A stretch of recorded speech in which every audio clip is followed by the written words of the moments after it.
Assalamualaikum dan salam sejahtera.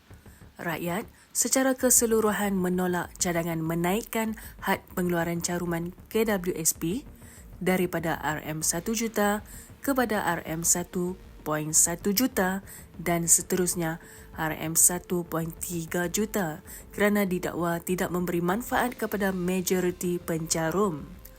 Pengerusi Persatuan Hak Konsumer Sejahtera HAKS, Syahir Adnan berkata, statistik menunjukkan seramai 130,000 rakyat Malaysia terjejas susulan pelaksanaan baharu sekaligus menimbulkan kebimbangan mengenai keadilan sosial dan kelangsungan hidup golongan terkesan. Menurutnya lagi, daripada jumlah tersebut, kira-kira 70,000 individu dilaporkan tidak mempunyai pekerjaan, khususnya mereka yang diberhentikan kerja.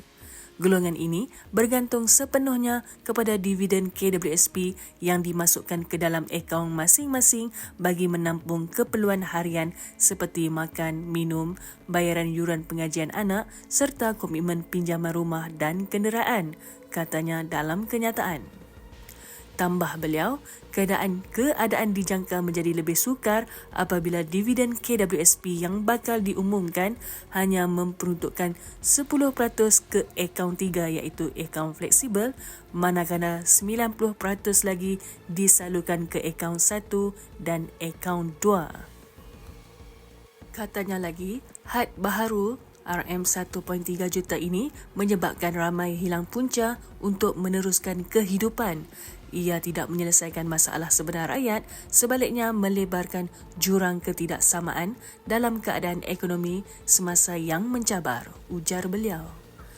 Syahir menegaskan, isu KWSP bukan sekadar soal teknikal tetapi melibatkan prinsip dan keadilan sosial. Dalam situasi ramai pekerja diberhentikan dan kehilangan pendapatan tetap, simpanan KWSP menjadi sandaran utama untuk kelangsungan hidup, katanya. Sehubungan itu, HAKS mewakili suara pencarum KWSP menyeru Kementerian Keuangan agar menarik balik cadangan kenaikan had pengeluaran tersebut demi kepentingan rakyat dan masa depan negara, jelasnya.